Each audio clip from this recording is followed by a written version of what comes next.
You don't need to be everywhere, in every group, every mentor, every resource. Cut the noise. Pick one or two reliable resources of information.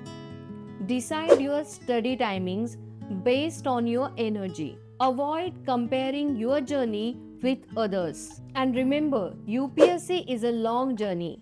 If you leak energy in the first lap, you won't reach the end. This is where mindful preparation beats mechanical studying.